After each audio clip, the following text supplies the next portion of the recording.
Welcome to the Fast Leader Podcast, where we uncover the leadership life hacks that help you to experience breakout performance faster and rocket to success.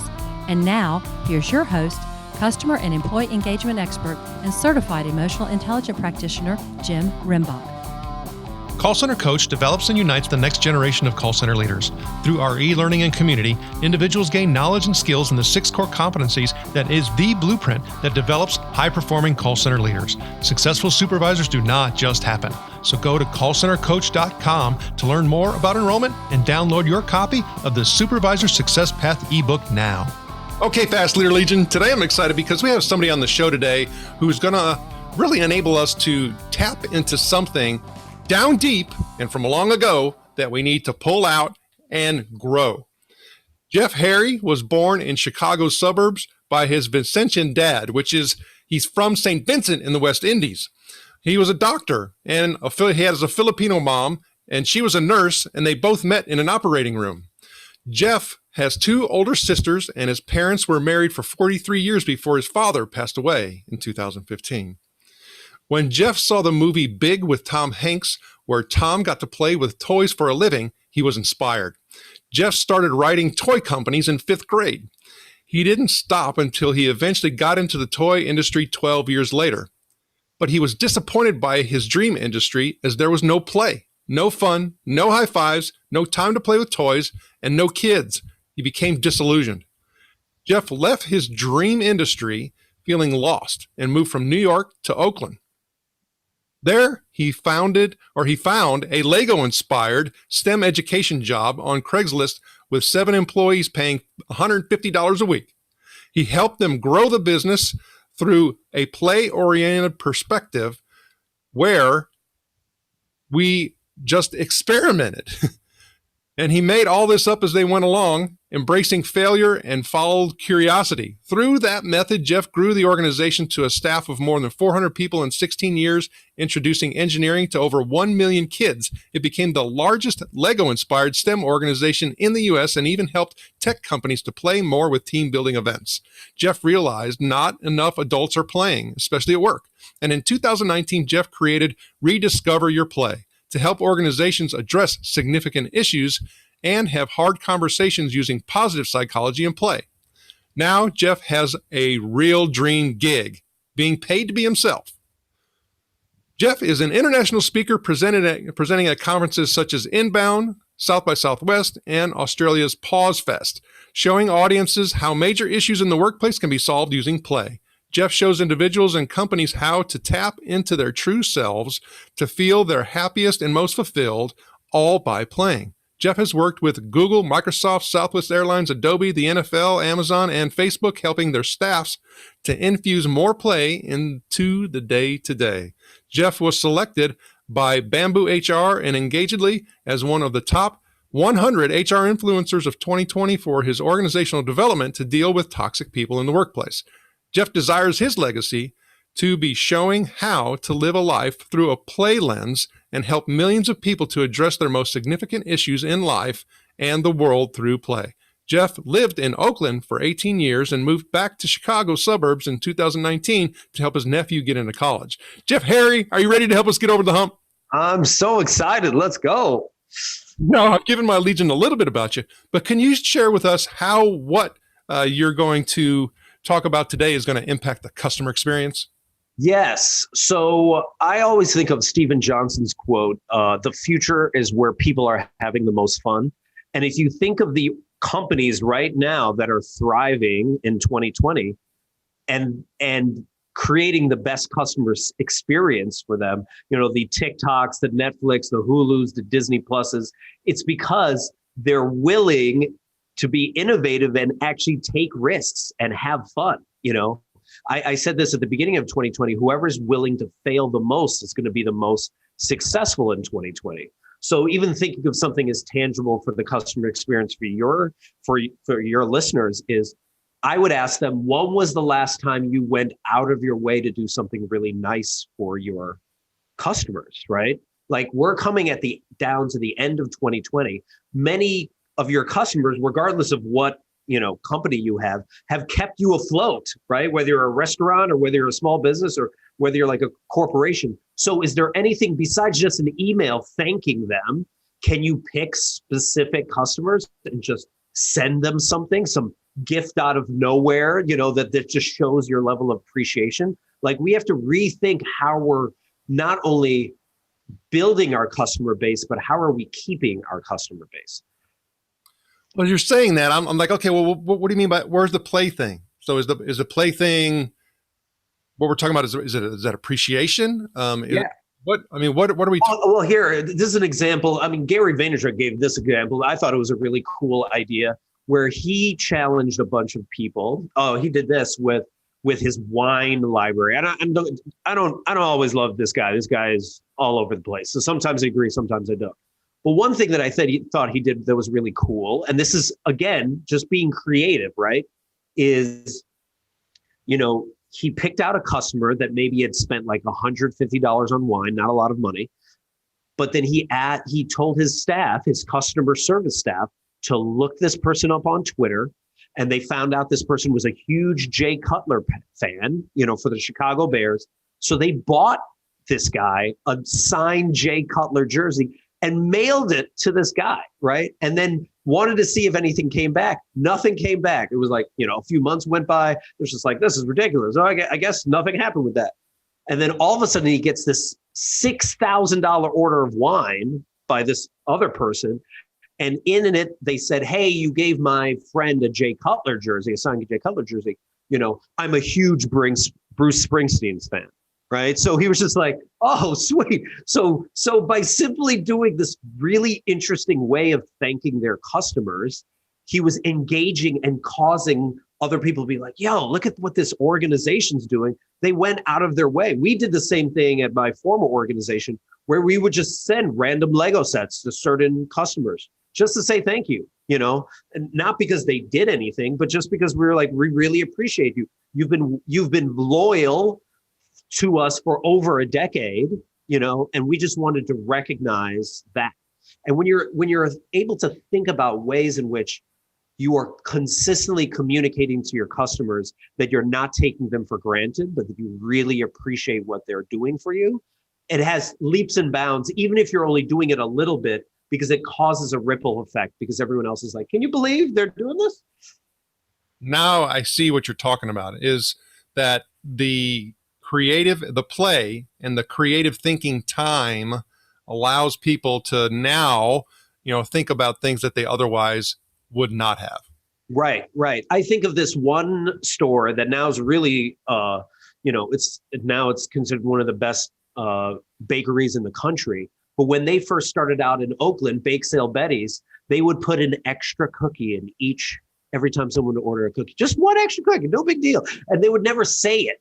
Right? They would never be like, here's an extra cookie, you should give me credit. They would just put it in there. And then everyone thought that it was only for them that they got that extra piece. But then everyone was just like, you got to go to Bake Sale Betty's because, she's so generous. She just gives out free desserts from time to time.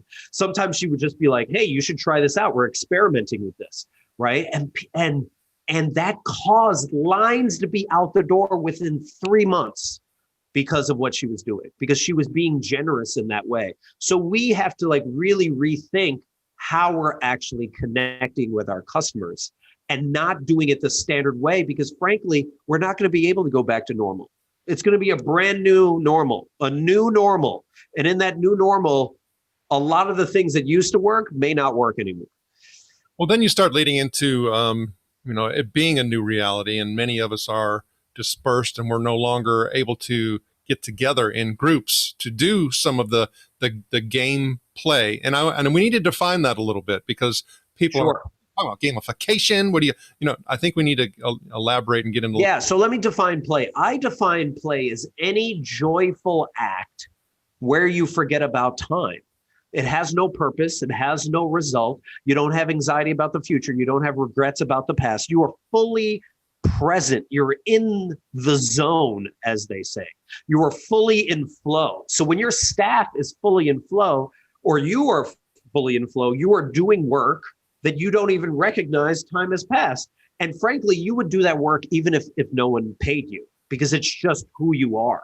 right? So it's a broad definition of play. But it also, and this is what I say to a lot of team leaders, here's an easy way in which you can engage your staff to have them be more playful, especially right now, is you go up to them and you go, what is the work that you love doing the most? Marcus Buckingham refers to it as your red thread work, or Gay Hendricks refers to it as your zone of genius, right? You have zone of incompetence, things you're not good at, zone of competence, things you're like average at, zone of excellence, where we do a lot of this, where we get a lot of praise to do something, but we don't really care to do it either way. We just know we're good at it. But your zone of genius is when you're like doing the work that makes you come most alive.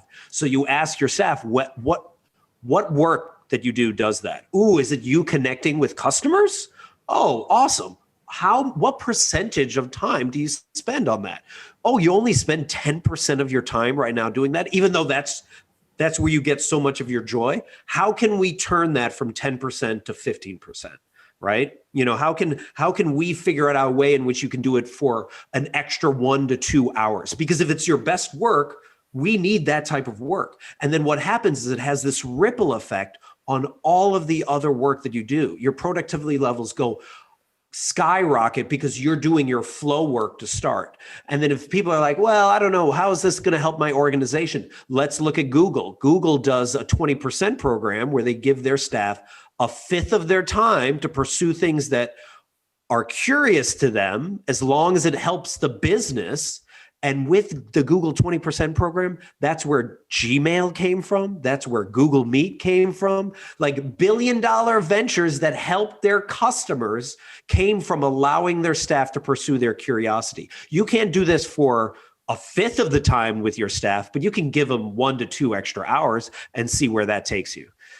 Well, that definitely opens up a whole lot of thinking in regards to, what we're talking about here. So, I mean, it's more than just play. It's really finding that psychological and mental state that is going to enable you, to, like you say, find flow, think about things you otherwise wouldn't have, and then hopefully come up with, something that would be more impactful because you're not task driven all day long. Exactly. Because adults are very results driven, right? And that is why 2020 has been so hard for so many people, is because we get so fixated on results and expectations of the thief of joy, right?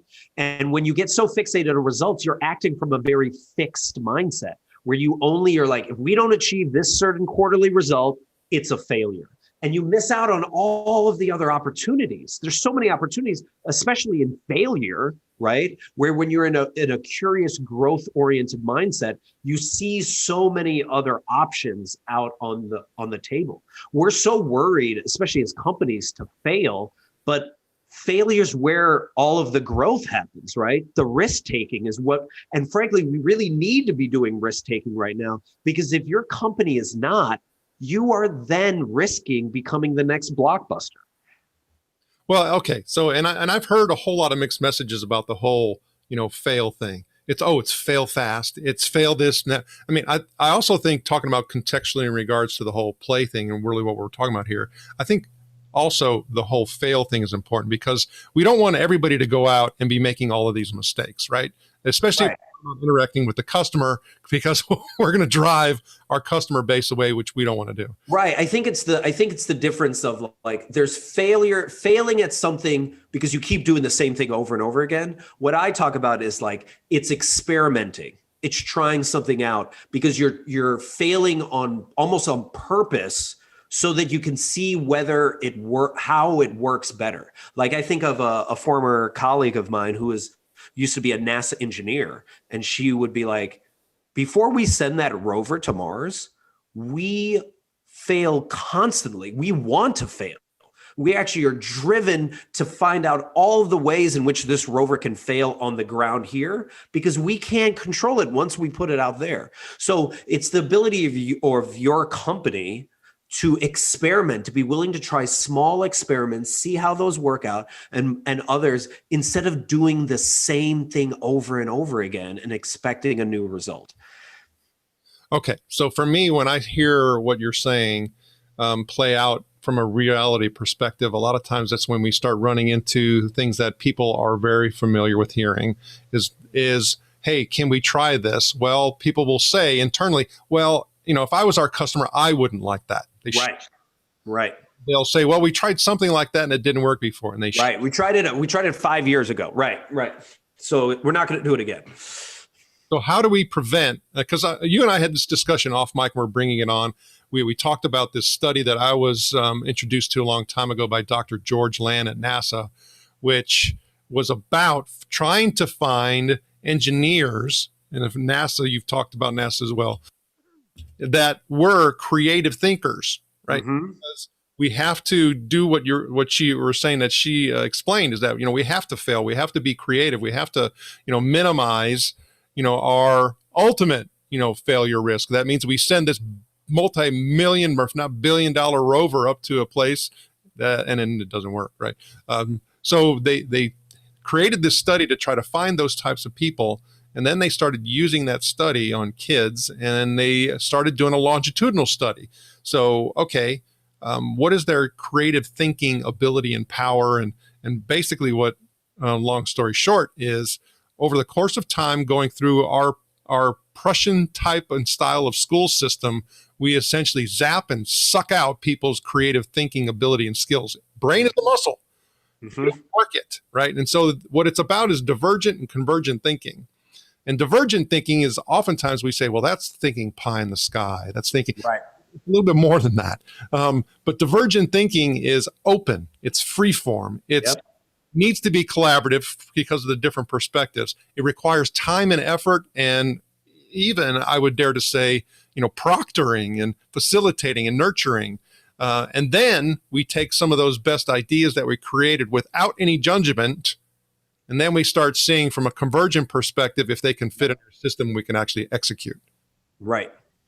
So tell me there, as far as the work that you're doing, how you're essentially streamlining and enabling an organization to now have more divergent thinking, and then therefore have greater and more beneficial and higher value outputs in their organization. Right. I mean, let's take a tangible thing you can do at your next meeting, right?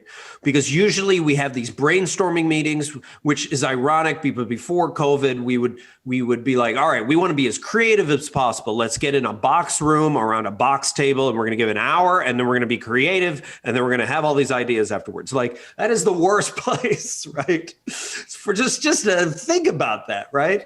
So, imagine, and I'll give two suggestions. One meeting, you have it where we're going to take on the improv yes and approach. And what we mean by that is we want as many ideas as possible.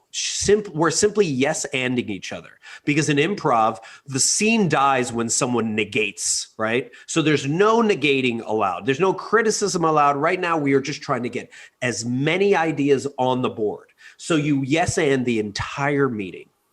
Which is really hard for a lot of people, because people might be like, oh, that was a really bad idea. I need to say something. No, for once, don't say anything. Just let it go on the board, even if you think it's a bad idea, because there's so many. So you yes and for the entire meeting, and you throw it all on the whiteboard.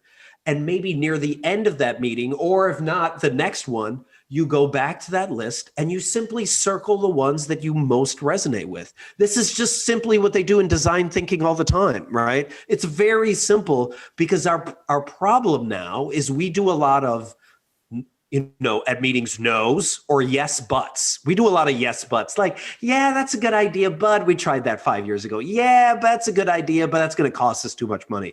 It's just like, we're not even allowing ourselves to explore and talk about, from a creativity standpoint, you need to get to the craziest ideas in order to get to the actual magical idea, to get to the medium-sized idea that might work. You have to allow for yourself to go all over the place in that way. And another way would be also interesting imagine if a team leader was like, okay, listen, I want us all to come up with the craziest creative ideas ever to address this customer experience solution. How can we improve the customer experience? I don't want you in this meeting right now. What I want you to do is I want you to do whatever you need to do to what do you do to get the biggest flood of ideas? Is that you going and, going for a walk? Is that you taking a shower? Is that you go and play some basketball? Is that you doing morning pages? I don't care what you do, but I want you to go do that for an hour or so and then come back to me, later today with a bunch of crazy ideas. And then we're going to start looking into them. Like, imagine if we're supporting staff in allowing them to do their work in their way, empowering them to do it in their way in order to come up with new solutions. Because right now, getting in a meeting and being like, we have an hour and we have to figure it out is just setting yourself up for failure. Well, and I would even, yes, and I would add. All right, let's yes and it. I love it. When you start talking about the power of our minds, the subconscious mind is significantly more powerful than our cognitive mind. So exactly. Give people the opportunity to sleep on it overnight. Yes. Or some of the subconscious, activity, because your brain tries to solve problems when you sleep. Now it does. Yep. The importance of also sleep comes into play. So if you're getting 4 hours of sleep a night, guess what? It ain't solving a whole lot. Right. Right. You have to get a full deep REM sleep in order for your subconscious mind to solve the problems that you're dealing with every single day. That's one reason why sleep is so important. And so allowing them to sleep overnight and then now come to the table, I mean, talking about the rich ideas that will come out, definitely a great idea. Okay, so if I start thinking about let's say perspectives and the importance of diversity and who is part of all of this, thinking types of activity and play activity. Give us some insights into how we should do that, because there is something in positive psychology called unlikely pairs. Yeah. So if you can talk a little bit about that. Yeah. So I think of the story of one of my former colleagues who was an engineer at one point, and she was one of the only female engineers that's part of like this company. And they were trying to figure out a new way of creating a stent, for the heart. And she was in a meeting and she goes, they're trying to brainstorm this. And she goes, oh, well, why don't we just use the same like design done on a scrunchie? And all the guys like turned to her and they're like, what's a scrunchie? And she's like, she pulls it out, she puts it in her hair and she passes it around. They're like, what is that? And they're like, yeah, this is how we put up our hair all the time. And it was just a perfect example. And that became a patent out of that. And that brought that company millions of dollars. And if she's not in the room, that doesn't happen. And we have to figure out, like, I think it's interesting. I recently saw something about like, wow, we have so many diversity hires. Why do we have so many diversity hires? And then someone brought up the point of like, well, don't we also have so many homogeneity hires or homogenous hires where we hire people that look like us, that talk like us, that think just like us? Like, we really have to be looking in the room and being like, are we getting a diverse amount of opinions? Does the room look the same, right? And I've worked with some airline industries, and sometimes it's just all these guys. And it's like, wait, there's got to be more, there's got to be more here. So and that's not just simply from like a diversity, like, oh, we have to check it off box of like, do we have this race? Do we have this gender? But also, do we have like drastically different perspectives, right?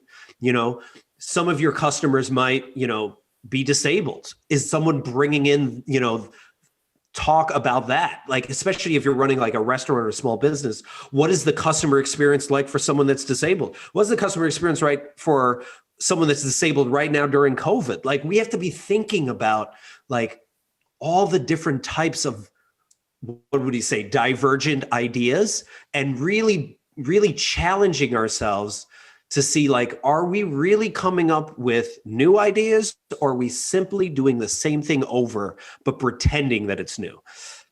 Well, yes. And I would add, I did it again. One of the things that I've also come to learn is the way that, think about it from a computer perspective, and our brains are always going through, computational equations. And the way, and not everybody's brain computes information the same way. Yep.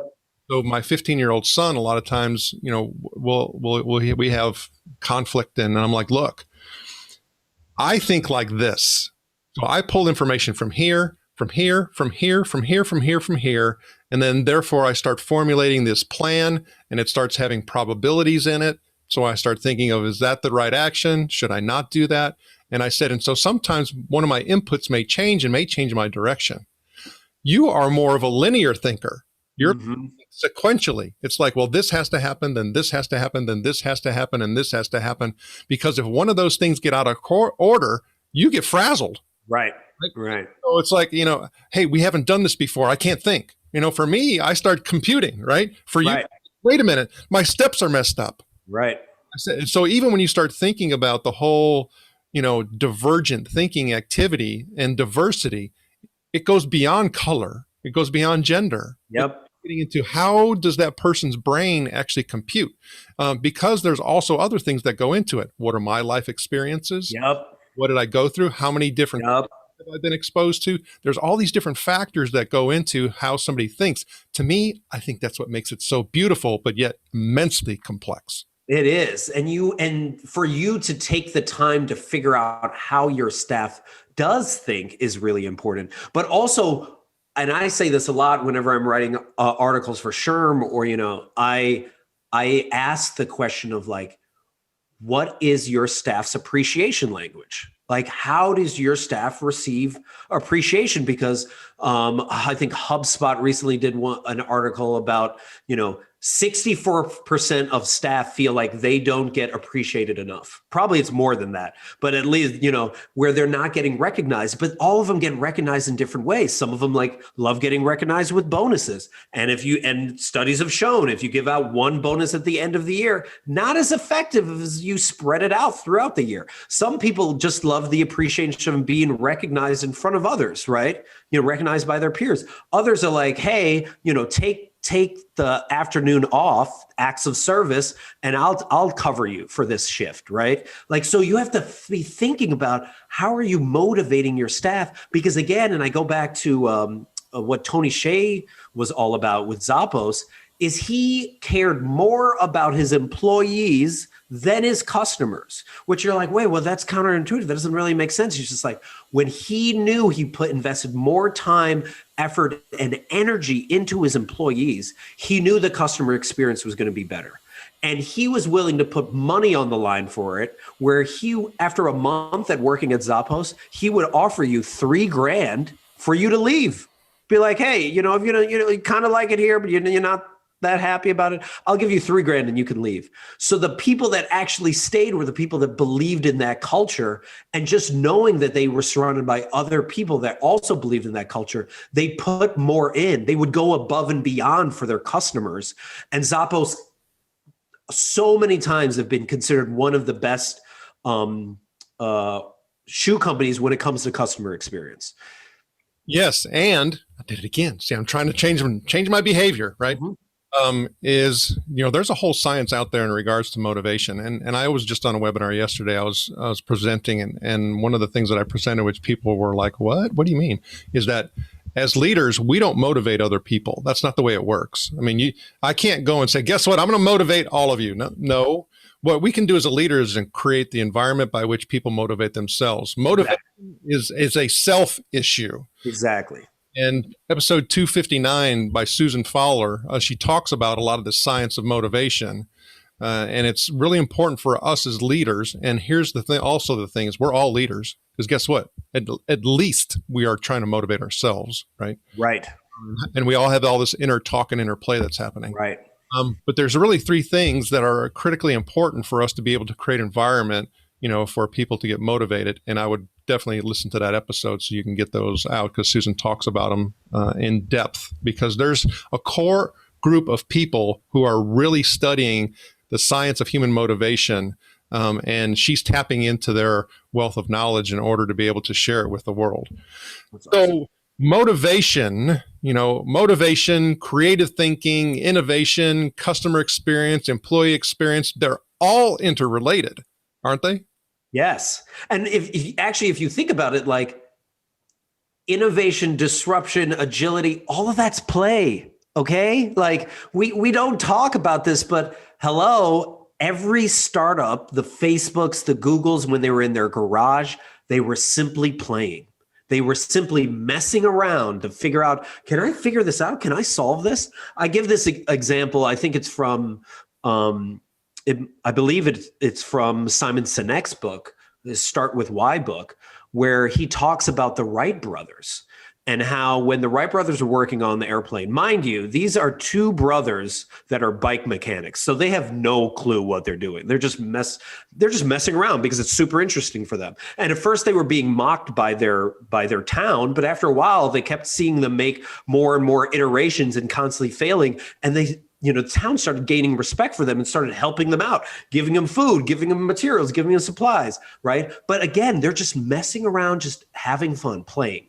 At the same time this was happening, Chrysler and Ford invested in all of these PhD, all these scientists, all this money, millions of dollars. It could have been tens of millions, based on that time period. And we're like, we're going to figure out how to make the first flying machine.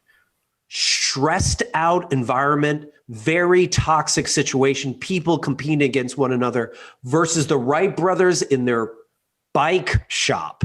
Why? Why do the Wright brothers get there first? Because they were enjoying, they were in flow. They were just simply being themselves. So we can't, a lot of times we just throw more money at the problem, more, science at the problem, like just more stuff at the problem. A lot of times it's about letting go.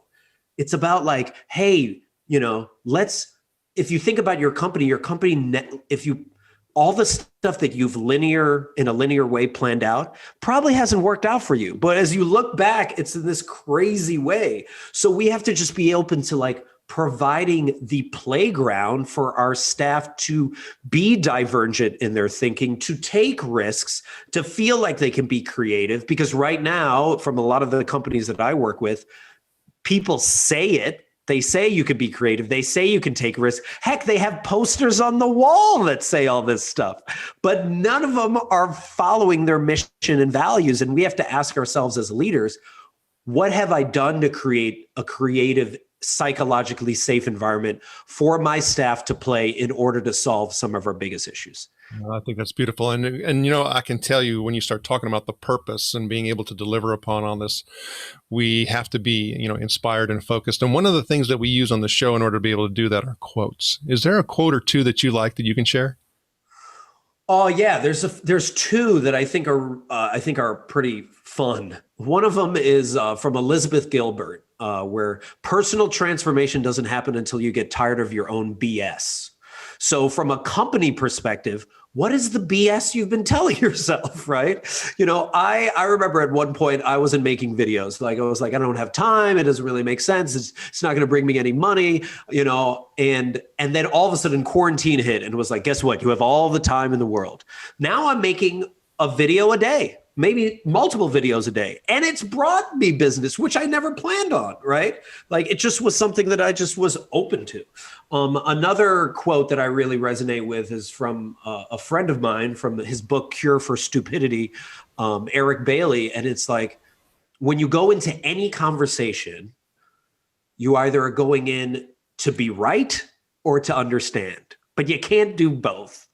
And I think that's the other part that we have to think about as leaders, right? Of like, how am I going into this conversation? What is the goal of this conversation? Because if I'm simply here to be right and they're simply here to be right, why are we even having this meeting? This is a really waste of time. This is a huge waste of time. I've been saying this for a while now, like the 8-hour workday was invented back in 1817. It was implemented in 1926 by Henry Ford. No one has questioned the 8-hour workday since then, right? But studies have shown your staff can only focus and do really good work for 2 hours and 53 minutes of the day.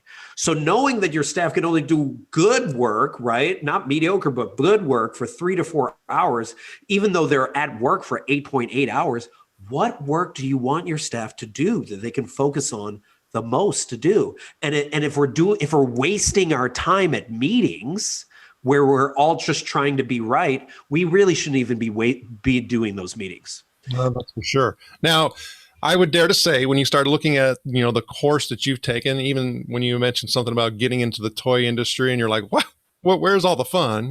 Right. Times where we've gotten over the hump, and it caused us to go hopefully in a better direction. Is there a time where you've gotten over the hump that you can share? Yeah, I invested in a cafe, which as soon as I say that, most listeners are like, oh, that was a bad idea. Yeah, where were you? You should have told me that. You should have told me at the time, right? No, a lot of people were telling me, but I was just like, no, I can do it. Trust me, this is going to be great. It wasn't great, right? And I lost a ton of money, like a ridiculous amount of money on it. But what was so interesting about that failure was as soon as that ended and I paid off the debts, I was like, oh, wow, I'm still like alive. Like I'm still around. Like I can still do this. And it just made me so much more bold that, my former organization, I built a whole wing that was just special events and team building where we worked with like the top Fortune 500 companies. And it was just because I just didn't care anymore. I was just like, I failed miserably in that. I can just reach out to anybody. I remember watching a Marvel movie and seeing the VP of Creative Services on the scroll, and I reached out to them that day, and they got back to me, and I was like, "This is easy. I didn't realize how easy this is." So I think a lot of times we limit ourselves. We're like, "Well, I could never do that," right? But I challenge people. Like one of the best ways in which to play is for you to first calm yourself down, figure out like, is that taking a shower or whatever it is, calm yourself down, get bored, right? What I mean by that is block out social media and Netflix just for like a couple hours so that you're not being inundated by all this information because that information prevents you from creating, right? And then finally, when you get to a bored place, because think about it, when you were a kid, that's when you had your best ideas. When you were bored, right? You start to strengthen that intuition muscle because you start to listen to that inner curiosity, that inner child, and then it's going to start to whisper crazy ideas to you. And they're going to be good because they're both exciting, right? They're both exciting and they're also a little scary, right? And when those come up for you, then you're like, ooh, let me see if I can try this at work. And then you follow that curiosity and it's going to take you to some place you had never planned. So when I start thinking about the work that you've been doing and the work that you're doing now, and us being in remote and us having whatever this new reality is going to be as we start getting, hopefully all, vaccinated. To me, I call it the COVID era, or I call it the pandemic era. It's going to be, okay, we got past this one. What's the next one? So anyways, right. Because of that, I think we're going to have, a whole lot of hybrid work. But give us some insight into what one of your goals is. One of my goals for coming out in 2021? For your organization, where do you want to go with all that? Yeah. So, what I do, a lot of my stuff is about, helping teams have hard conversations, right? Because I feel like if you can't have a hard conversation, the company can't grow. And they talk a lot about this, and they've done a lot of studies with Google because it's such a large organization. And they find that the teams that have the most psychologically safe work environments where people are sharing, where either you can talk to the boss, even if you're not on the same level, right? Those are the teams that thrive, right? So I help a lot of companies navigate, dealing with toxicity at work. How do you talk about racism? How do you talk about office politics? How do you deal with your inner critic? How to get your staff in flow, those things. So for 2021, I want to be facilitating more of those hard conversations, especially post-pandemic. Because I think there's also a lot of tension because of like politics and things like that. But even in that state, we should be able to still have a civilized conversation with people, even if we don't agree. And we don't have any examples of that. Like you watch any news and it's just arguing the whole time. And then we model that at our meetings, right? Where we're just like, well, I want to win. It's all about winning. America, it's all winning all the time. But you can't win together if you're competing against each other. So there's so many companies that are going to be struggling with this idea of how do I provide more compassion to my staff, which then will in turn be like, how do I provide that same level of compassion towards my customers, right? We have to think about what we're doing to create these psychologically safe spaces for staff to feel like they can actually take risks so they can figure out new ways to connect with their customers. And the Fast Leader Legion wishes you the very best. Now, before we move on, let's get a quick word from our sponsor. An Even Better Place to Work is an easy-to-use solution that gives you a continuous diagnostic on employee engagement along with integrated activities that will improve employee engagement and leadership skills in everyone. Using this award-winning solution is guaranteed to create motivated, productive, and loyal employees who have great work relationships with their colleagues and your customers. To learn more about An Even Better Place to Work, visit beyondmorale.com/better. All right, here we go, Fast Leader Legion. It's time for the Hump Day Hoedown. Okay, Jeff, the Hump Day Hoedown is the part of our show where you give us good insights fast. I'm going to ask you several questions. And your job is to give us robust yet rapid responses that are going to help us move onward and upward faster. Jeff Harry, are you ready to hoe down? I'm ready for the hoedown. So, holding you back from being an even better leader today? Recognizing my next BS thing that I'm telling myself, right? So the next BS thing is I've probably been on maybe 90 podcasts in the last 7-8 months. So I've done a lot, but there are certain podcasters that I'm kind of intimidated to apply to. So I'm like, oh, should I be able to do those? So I'm trying to get over that hump of my own imposter syndrome to be like, all right, I can do this. It's the same technique I've been doing. It's just with new people. So that's one of the things I'm trying to get over. And what is the best leadership advice you have ever received? Organize yourself out of a job. You should be constantly trying to empower your staff to become better leaders than you were. And if you're concerned that like, what if I do that, then I'll lose my job? No, you won't, because by empowering all of these new leaders in the organization, not only are you building a farm system of people that are going to help grow this organization, but you're going to get rewarded for doing this. The opposite, what a lot of leaders do now is they're so worried about losing their job that they're tamping down all the creativity and all the leadership potential of their staff. And then those staff leave. And we really have to we have to organize yourself out of a job, because then you'll get the next best job. And what is one of your best tools that helps you lead in business or life? One of my best tools is positively priming my day. So I start my day by creating a TikTok video, which again has no ROI value or productivity, but it actually positively primes my day to see the rest of the day as play. And we have to really think about what are we doing in our given day. When someone tells me they have a bad day, I challenge them that what they had based off positive psychology is you had a bad moment, and then you ruminated about that bad moment 1,000 times over, because thoughts only last between 9 seconds and 90 seconds. And then we prime ourselves to look for the next bad moment.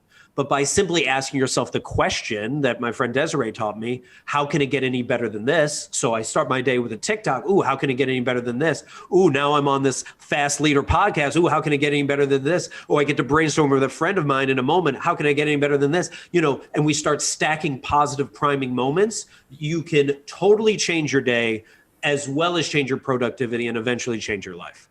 And what would be one book you'd recommend to our Legion? And it could be from any genre.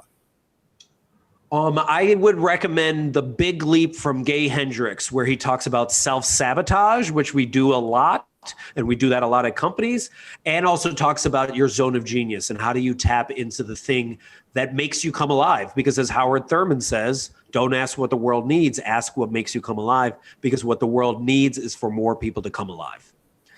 Okay, Fast Leader Legion, you can find links to that and other bonus information from today's show by going to fastleader.net and searching for Jeff Harry. Okay, Jeff, this is my last Hump Day Hoedown question. Imagine you have been given the opportunity to go back to the age of 25, and you can take the skills that you have now back with you, but you can't take it all. You can only choose one. So what skill or piece of knowledge would you take back with you, and why? I would take back the skill of not caring what other people think. Like, that probably is the biggest one, because we spend so much of our time trying to impress others, almost like we're back in high school. And Viola Davis says, you either, with every decision you make, you either claim who you are or you end up chasing your worth for the rest of your life. And when I was 25 years old, I was probably chasing my worth. But the quicker I was able to claim who I am, the quicker I was able to find the best job for me, to do the best work, and eventually to build this organization. Jeff, I had fun with you today. Can you please share with the Fast Leader Legion how they can connect with you? Absolutely. Just simply go to rediscoveryourplay.com, click on the Let's Play button. I have a bunch of play experiments you can do at your organization. And you can hop on a call with me and we can figure out how to help you kick ass in this world so you can connect more with your customers. Jeff Harry, thank you for sharing your knowledge and wisdom and helping the Fast Leader Legion move onward and upward faster and getting over the hump. Thank you for joining me on the Fast Leader Show today. For recaps, links from every show, special offers, and access to download and subscribe, if you haven't already, head on over to fastleader.net so we can help you move onward and upward faster.